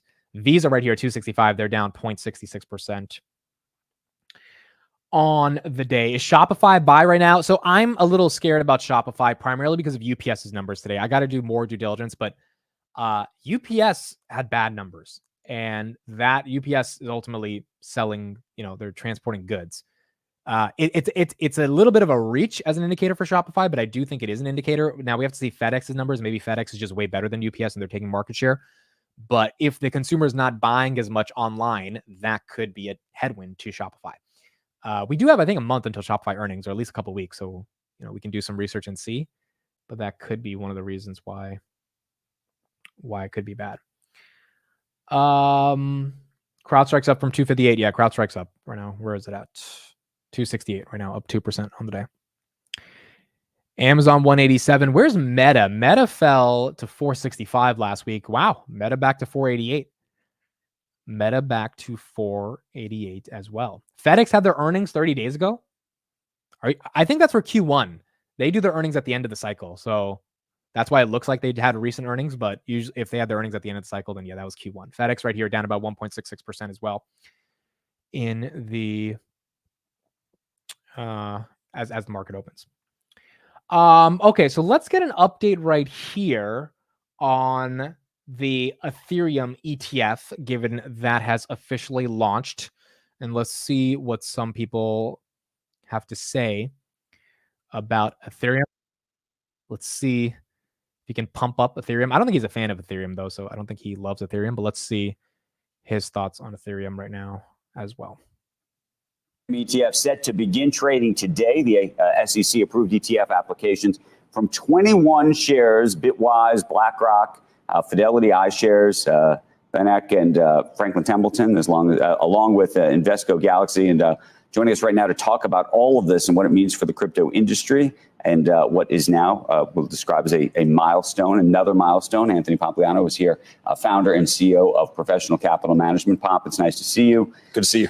You think this is a game changer or not really? You seem less excited this morning than when you were here on Bitcoin Day. Yeah, well, let's go look at the Bitcoin ETF. I think, historic thing, probably the best ETF launch in history. One of the interesting stats is that the BlackRock Bitcoin ETF has had more net flows than QQQ year to date. Right, so just massive flows there, over $500 million just yesterday alone. And so I think what a lot of people say is, well, that was the first one. Is the second one going to be as big? And I don't think that's true, right? If you just go and, before I came on, I looked at all the major news sites. People aren't talking about it as much. And so like the media attention, the hype, all that stuff isn't really there. And so it brings you to the question of like, why are people not talking about it as much? And I think part of the challenge for Ethereum is that the story isn't as clear. It's very clear with Bitcoin, right? It's digital gold. When we start talking about Ethereum, you're talking about a technology platform. There's a lot more competition, et cetera. But if you go and you talk to the people at Bitwise, they're launching ETH today. Yep. What they would tell you is, well, actually, there's diversification. People on Wall Street love that. And so maybe actually the benefit that Ethereum will have is just people say, well, I don't want to have just one. I want to have a couple of them. It's Bitcoin, it's Ethereum. Let me do like a 70-30 split, and that'll be good enough for it. And so I think that we really got to see what these flows are going to look like, because the story isn't as clear. You're not going to get access to the staking. So the cash flow that people really like about Ethereum isn't available to these kind of ETF holders. And I think that the flows itself are not going to be nearly as big as Bitcoin. And so the question is, how much impact on prices is this really going to have? Walk us through just what the flows look like on Bitcoin, to the extent that that's going to be a model at all. Even if you said this 70-30 idea that you're going to diversify in that way, you'd say, well, then should you just say that, this is going to be 30% of whatever that was? Yeah. Well, I think that the flows on the Bitcoin side, some of these funds have 10, 15, $19 billion in them, right? I mean, these are real money that's moving into these things. What I do think is interesting about the Ethereum ETF approval, and probably the thing I've taken away the most, is less about Ethereum and more about the rest of the market. What this signals to me is that all of the altcoins are going to come to Wall Street. It may take a while. There may need to be some regulatory clarity. They may get treated a certain way, but these things are going to come to Wall Street. And so what went from a 0 to 1, is it going to... Hold on, guys. We got Palantir running. No one said it in the chat. I guess you guys weren't looking at it either. Palantir right here. Are we about to touch 29? 28.90. How did no one say that in the chat? No one said it in the chat, huh? No one decided to look at Old Faithful Palantir. Let me look at the resistance on Palantir right now. Everyone, there you go. There's 29. We're back at 29. Like if I take my eye off the ball, you guys can't take your eye off the ball. Goodness gracious. What is going on here? Yeah, Palantir has no resistance at 29. Look at that. Matt says Palantir 29 is old news. Okay, I'm not going to lie. It is kind of old news. I mean, after, 29 used to seem like this, like unattainable. Now it's just like we've hit it 3 or 4. This is the 4th time I think we hit Palantir at 29. So I was making coffee, but no, that's not an excuse, dude. I'm over here learning about Ethereum ETFs. And meanwhile, Palantir is at $29. We can't have the dude. We're a team. We can't have this happen. There you go. $29, baby. Again, this type of price action just makes me think earnings are going to be better than expected because I don't think this is a retail. I could be so wrong on this and we tank right after earnings. But I did the math. We need 665. We get 665 on earnings. We're growing 25% year over year. I think we at least hold 28, if not jump to 30. And that's asking for 15 million more in revenue than Palantir said they would do, which is 650. I don't know if that's asking for too much, dude. Now, maybe this quarter it's asking for a little bit too much, but I don't know if that's crazy. And if we get 665, I think the street's like, all right, the company's growing 25% year over year. Yeah, it's a bit expensive, but still AI, SaaS, all the narratives. And then it just becomes an easy, okay, this is going to be one of the AI plays. That's it. So let's see. Let's see. There you go. 29.05 on Palantir. 29 is the top of the Bollinger. Okay, that's probably true. We need someone to keep buying at the top of the Bollinger. Yeah, look, I'm looking at the buys coming in right now. There's plenty of orders coming in into the low 29s. So the volume's coming in right now. And there's plenty of orders in the high 28.9s as well on the book flow. I mean, and it's funny because, again, the broader market is not necessarily super green. So for Palantir to get this green, S&P is now going to 556. Almost every day, we see Palantir try high 28s or 29. This is the 4th time in a week we've been above 29. At one point, we were at 29.83. We were 17 cents away from 30. So we're definitely running up in anticipation of earnings. That's for sure. The Dan Ives $50 target, that also helped. IWM, is that up? IWM, wow. IWM's up. Okay. Small caps are up. That's great. NVIDIA, is NVIDIA up? NVIDIA is up. It's not up as much, but it's up. CrowdStrike's up as well, 2.7%. Google's up as well. Robin at 23.17. Where's Tesla? Tesla's red. Okay, Tesla falling is actually okay. That's all right because going into earnings, we probably wanted to have a good setup. KRE regionals are also doing great. That's also probably helping IWM right now as well. Okay, we'll go back to Pomp, but yeah, Palantir over 29, not bad. To be Bitcoin, is it not, is now going to be a crypto industry. And the reason why that becomes interesting is because people who have this portfolio model or portfolio approach are going to start to apply that to all of crypto. For those that don't follow all of this, does Ethereum ultimately, to you, have the same sort of restrictions in terms of how many Ethereum there ultimately will be on a relative basis to the way Bitcoin is set up? Yeah. Because that to me is a fundamental issue. Yeah, it does not. One of the issues that I think the critics have with Ethereum is that the monetary policy mimics much closer to kind of the US dollar, right? There are these periodic decisions as to whether the monetary policy is going to be more constrictive or not, how many are going to be available, et cetera. So again, the story isn't as clear. It's not as certain. What I do think is also interesting is that Ethereum long has said, hey, we're the smart contract platform, and they were the dominant one there. But now there's a lot of competition, right? It's not the fastest, it's not the cheapest. There's these other blockchains that have come forward. And so I actually am of the belief that there will be inflows to the Ethereum ETFs. The Ether price will go up, but it's just not going to be to the magnitude that people kind of are hoping for because of these other pressures. What is the Pomp family going to do as it relates to all of this? I'm highly biased. I sold all the Ethereum that I owned last year. I bought Solana. It's outperformed. And so you're now a Solana maximalist. No. It's the second biggest position. And really the thought process is the Bitcoin position that we own, we're going to continue to hold. But there is an entire other universe there. And so the thought process being you want to be in the asset that is cheaper, faster, and likely going to receive more flows. And if you go and you look at DEX volume, right, decentralized exchanges on Solana is actually eating into the market share of on Ethereum. And so we just think there's a lot more momentum. It's a smaller market cap asset and likely to outperform. Let's flip the screen around and show everybody Bitcoin, just where things stand right now. Curious, we sort of went up the mountain. We went down the mountain. We're climbing the mountain again a little bit. In terms of, if this is price discovery, what do you think is really happening? First of all, we've been doing a lot of mountain climbing over the years, so I don't think there's anything new. What I do think is happening, though, if you watch over just the last 2 weeks of Bitcoin has been very sensitive to a lot of these geopolitical or kind of uncertain moments, right? If you go back and you look at President Trump's assassination attempt, Bitcoin on the news dropped immediately as soon as it was breaking that he was actually okay. Bitcoin ripped higher. If you go and you look last week or last weekend and you see Joe Biden going ahead and coming out and saying he's going to drop out of the race, Bitcoin again, as soon as there was news, drops, comes right back. As soon as there's some certainty, he goes ahead and he endorses Harris. And so I think that these assets really are starting to kind of blend the line. It used to be the crypto industry and traditional finance. Now what you're starting to get is just an overall financial market. I don't know. So not that bullish on Ethereum, but he's still bullish on Bitcoin, which makes sense. Solana, I also agree, is probably a better blockchain than Ethereum. I'm not the biggest Solana expert. IWM almost at 222. But from my friends that are using Solana, the decentralized speed and efficiency of Solana is just way better than Ethereum. But, not the biggest expert on it. Solana ETFs have been filed, by the way. So we might get Solana ETFs along with Ethereum. The market cap of Solana is like 50 billion. Ethereum is more like 400 billion. Palantir 28.91, down from 29, but we are still in that high 28 range. Meta 490, CrowdStrike 270, Shopify 63, Nvidia 123. Nvidia is now red. There you go. Nvidia is red. IWM's green. That's what you kind of want to see if you're bullish on the small caps.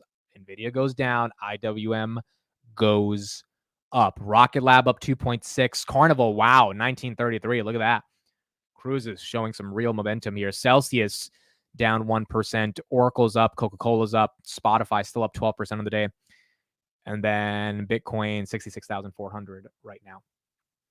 Okay, I just found the letter that the Wiz guy sent his employees. So here's what the Wiz guy said. The guy who walked away from the 23 billion. Wizards. I know last week has been intense with the buzz about a potential acquisition. While we are flattered by offers we have received, we have chosen to continue on our path to building Wiz. Imagine you're like an engineer and you own like 50,000 shares as your stock-based comp, and you are thinking of like the houses you're about to buy in Miami, and then your CEO is like, nope, get your ass back to work. It would have to suck. Let me cut to the chase. Our next milestone is $1 billion in ARR and an IPO. So the Wiz founder is not taking the money. They're doing 500 million right now. Saying no to such humbling offers is tough, but with our exceptional team, I feel confident making that choice. The market validation we have experienced following this news only reinforces our goal. I don't think he's just talking about the acquisition news. I think he's talking about the global IT outage news from CrowdStrike. Creating a platform that both security and development teams love. We are grateful for the faith in our employees, investors, and customers having us as we build the best cybersecurity company in the world. Thank you for your hard work and focus these days, which helped us stay on track and finish the quarter stronger than ever. As we always say, LFG. That's kind of tough to see if you work at the startup, but I guess you are inspired by the fact that you'll be richer when it goes public than from Google, giving you 23 billion. Palantir right here, 28.93. Nvidia 123.95. Nvidia just went green right now. Robinhood 23.14. And then Amazon up 3%. Amazon showing some life. Amazon up 3%. LFG is not looking for growth. You know, it's funny. I texted that to Steve one day and he was like, does that mean looking for group? Because I guess it's from a video game. It means let's fucking go. A lot of people have started to use LFG. I use it a lot. But it doesn't mean looking for group, even though I know a lot of people think that. Yeah, if I was an employee though, I would be a little like, damn, bro. Like I was about to buy a house, but It is wild, dude. Rejecting 23 billion is not easy. I guess they really think the market's just going to be bigger and bigger over time. What else do we have? So Americans, some stats on traveling. 418,000 flights are scheduled between the US and Europe from April to October 2024. This is 7% higher than last year's record and double the number of flights in 2021. TSA checkpoint travel numbers at US airports are averaging a record of nearly 3 million people a day. Wow, there is really a lot. Has anyone been to Europe recently? Like has anyone gone from Europe to America or America to Europe? Have you done like the European vacation or the Europe to America vacation? I know a lot of people in the summer, they go to Europe, at least in the States, whether it's Italy or Spain. I think those Barcelona and Italy are like the main places people go, right? Yeah, I think that's like the main vacation spots. But also people from Europe, come to the US, come to LA or or New York. But apparently that travel is at a rapid level. Oh, Portugal, yeah, that's another one people go to. Going to Italy in September, $1,800 for a flight to Spain in May. Goodness gracious. That is a lot. Bro. Going to Hawaii from Europe in August. Just came back from Portugal last September to Scotland. Ireland, Norway, Sweden, and Finland trip would be epic. Leaving for Italy in August. It's something about the summer and then people traveling to Europe that's like a big deal. People really enjoy that for some reason. I've never been on one of those like just go to Europe types of vacations. Rocket Lab right here at 550. But I guess it would be fun to go. Tesla 248. So Tesla's still struggling. IWM and Nvidia's up. IWM really breaking out. Look at small caps. Wow. Look at small caps. 222. TNA is probably up 3% right now. TNA, yeah, there you go, up 2.7%. Palantir 2893. SPY 556. So SPY and IWM is up, and that's really being led by regionals that are going up. CrowdStrike up 2.75% at 271 on the day as well. The sushi place Adam took us to was awesome. Yeah, that was definitely a good spot in New York. We gotta give people the name of that. What was the name of that place? If anyone's coming to New York, it was on 6 Bond Street. That's the address, 6 Bond Street. I forgot the name of the place, but it was a really good sushi spot. And overall seafood, not just sushi, really. It's more seafood. 6 Bond Street. That's where it was. In Soho. When Rocket Lab 20, when Matt, you got to buy like another 100,000 shares to get us there, bro. We know you got the money. We know you. Matt, what if you liquidated your portfolio and just went all in on Rocket Lab? I know that's crazy, but you would probably have like a couple million shares. I mean, dude, if Rocket Lab goes to $20, like you win, dude. You win. That's kind of crazy though, right? Going all in on just one stock, like at a massive level, when it's like teetering on penny stock level. I mean, I know some people that did that on Palantir, and they like when it was $6, and obviously they've done very well. But it's tough, obviously, to do that. Palantir back at 29. There you go. Not bad. 28.97. Where's SoFi? SoFi, nice. 764. Look at that. SoFi have. I mean, like, it makes sense, dude. After Noto went on TV and said, hey, if we get a rate cut, we're good to go. It kind of signaled to me that they've positioned the business for rate cuts. And so rate cuts go down. That helps. How about PayPal? Yeah, there's nothing to do about PayPal. PayPal is just like, dude, it is PayPal so dead. I don't even know if dead is the right word to describe PayPal. I mean, like, this thing is just, and it's not, I don't think PayPal's like CrowdStrike. CrowdStrike's growing. It's exciting. It's in an industry that's growing. And like, it got into the S&P 500. Like, it took a haircut for a deserved reason, but at least CrowdStrike is exciting. Maybe CrowdStrike ends up creating tons of bag holders. I don't know. But as of now, it looks like there's an exciting reversal given the prospects of the entire industry. PayPal just looks like it's dead and it's never coming back. Now, eventually I think it will come back, but it does look like it's just dead. The street will decide when PayPal takes off. Yes, or PayPal could increase the amount of buybacks they do, as Steve has been saying. Buy back another $3-4 billion worth of shares and quite literally buy back a decent amount of the company, and show Wall Street that you think you're deeply undervalued. But I think earnings is going to be the next catalyst to see if this thing has any momentum left. At least CrowdStrike is exciting, something PayPal isn't. Yeah, it's just not that exciting. What else do we have? It's going to be so epic when PayPal runs. I agree. It will run eventually. I don't know when, because I don't think it stays this undervalued. The only way it doesn't run and the way the actual stock collapses more than it is right now is if they start reporting not only transaction margins are going down, which it reversed last quarter, 2 quarters ago, it's now going up, but they show serious problems with Braintree growth and like Apple Pay, Cash App actually taking their lunch, which like it's putting a little dent in the business, but not to the point where it's like stopping PayPal's overall growth. So I like they would really have to show that they just can't compete with the Apple Pays of the world. And I just don't think that's the case right now for PayPal, especially with e-commerce online.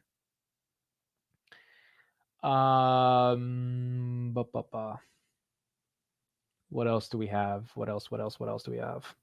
Palantir hovering over 28.98. Just was at 29.02. Robinhood 23.21. Tesla still down. Nvidia 124. IWM, wow, 222.3. Talk about a little bit of a breakout here.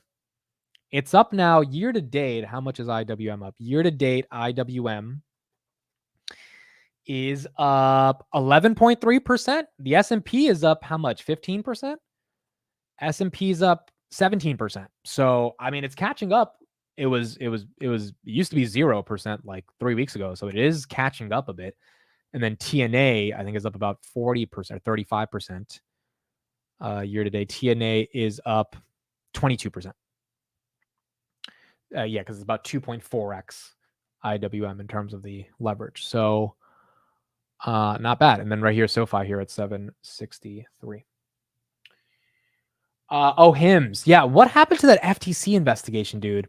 HIMS is up 4%. It seems like that was a nothing burger. Again, there's so many things that are happening in this market that are causing like these pseudo nothing burgers, and they're creating some decent opportunities. HIMS went down to like almost 1890 the other day.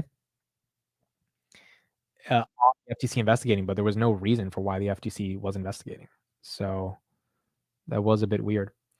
Okay, let's get some earnings updates, and then we'll get existing home sales as well to see what that means for the broader housing market. More about GM, Tesla, and autos on the show, but quite a reversal now, down 6.5% almost. Oh, wow. GM was up 3%. GM's down? Wow. Yeah, GM's down 6%.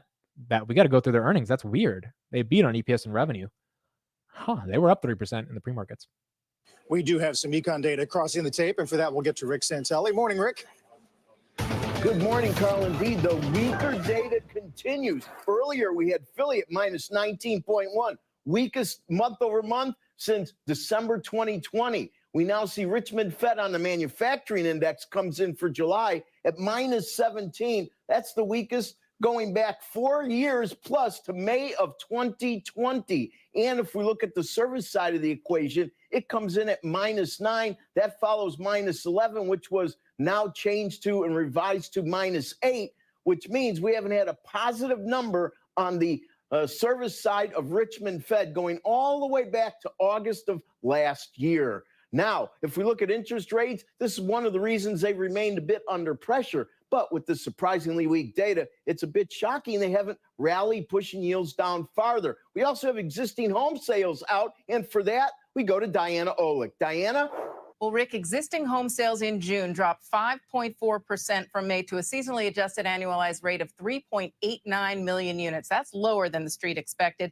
Sales also down 5.4% in June of last year, all according to the realtors. Now, these are closed sales, so based on contracts signed mostly in April and May, when the average rate on the 30-year fix jumped above 7% and stayed there.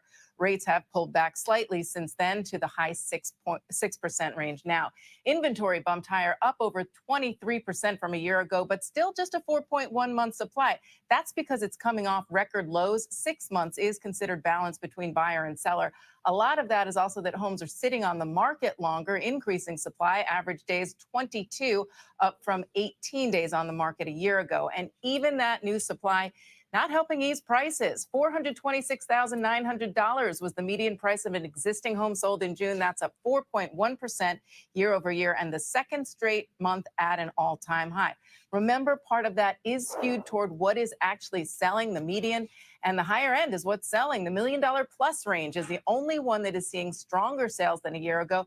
28% of sales were all cash. That's up from 26% a year ago. Sarah, good to be on the high end. All right, so those existing home sale numbers again signaling that we kind of need this rate cut eventually. So GM, the reason it's down, BSOV in the chat, General Motors today said that it has indefinitely suspended production of its self-driving Cruise Origin robotaxi, its self-driving vehicle without the steering wheel. Now, why would you indefinitely suspend production of the self-driving vehicle that's primarily in San Francisco, Nevada, and Austin right now? Is it because it's not going well or something? Is it because that part of the business isn't really producing substantial growth? I mean, that's bullish for Tesla because it means maybe, you know, it's their space to win, but also kind of like scary because you want to see some other players here. But that, I guess that is a reason why GM is taking a bit of a hit.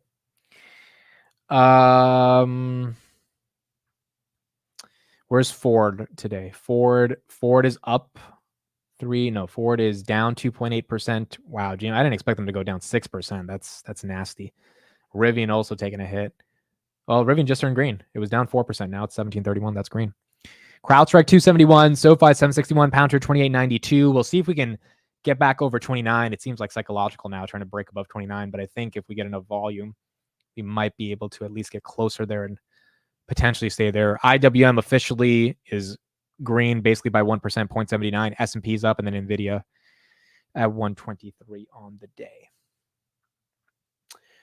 All right. I think that's it for me, guys. Let's do word of the day, and then I'll get you guys out of here. At 3:30 p.m., myself and guests will be live for Tesla earnings. It'll be very exciting to see what happens for Tesla. And so 3:30, we will be here discussing everything around Tesla. Word of the day is foozle.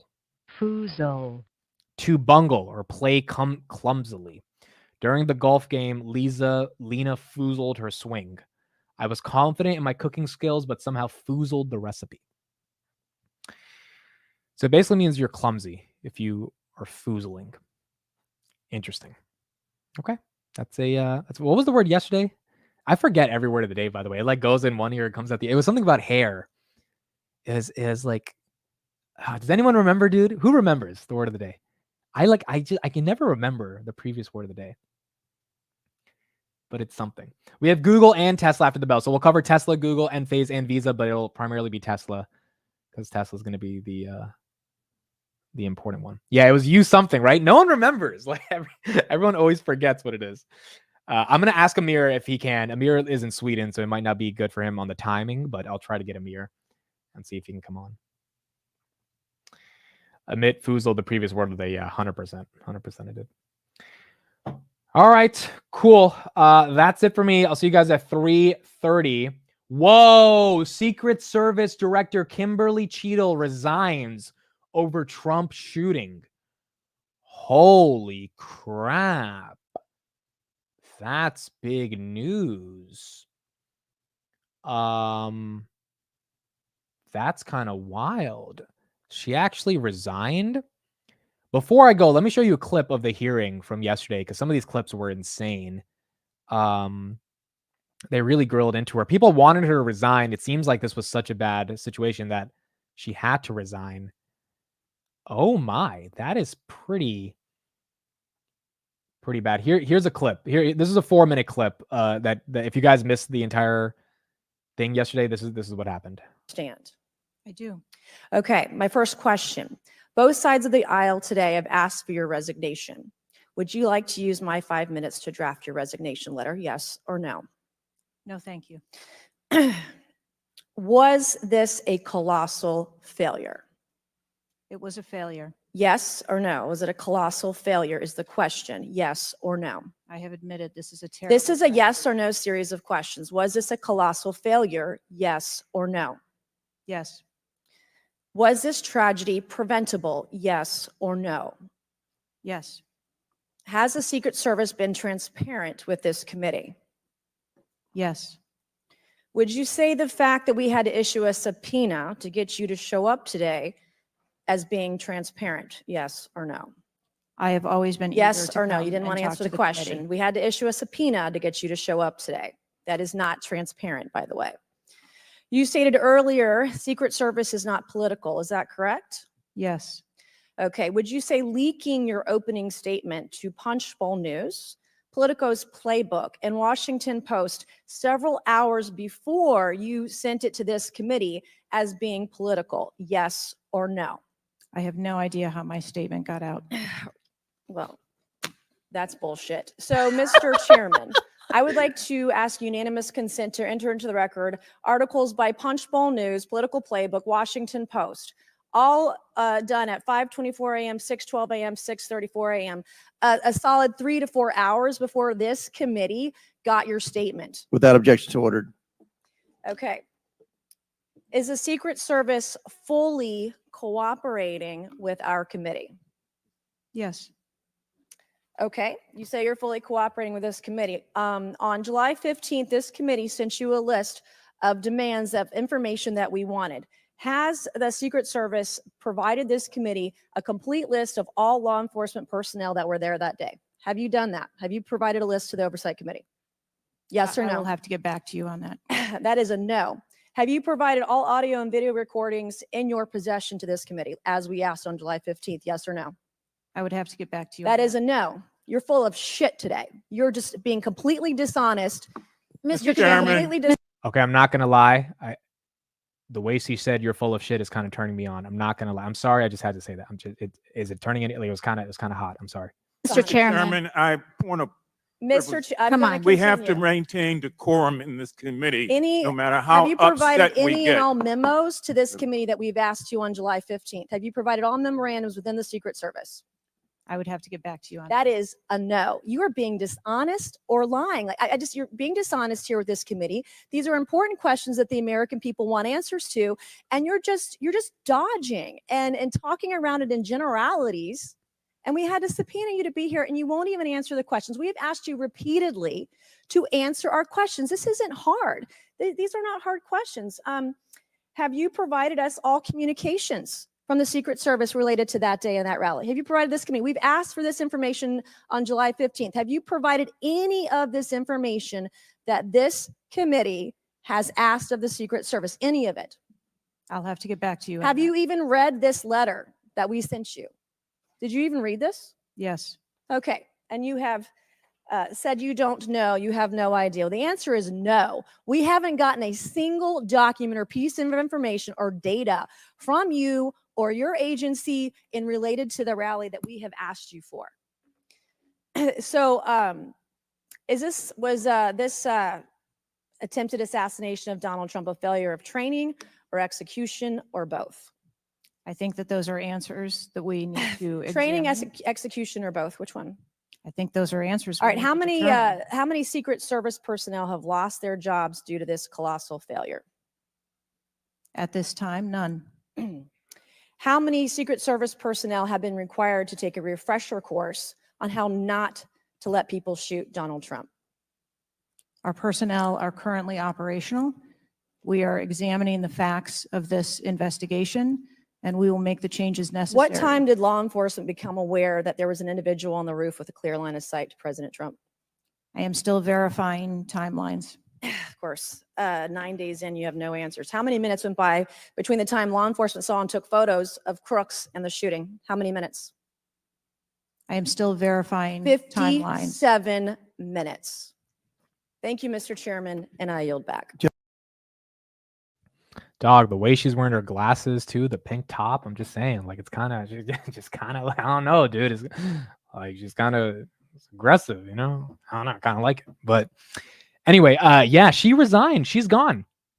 So apparently, and as June says in the chat, if you watched the 4-hour hearing, it was bad, dude. I didn't watch it, but I've heard of it from a lot of people that just she couldn't answer questions.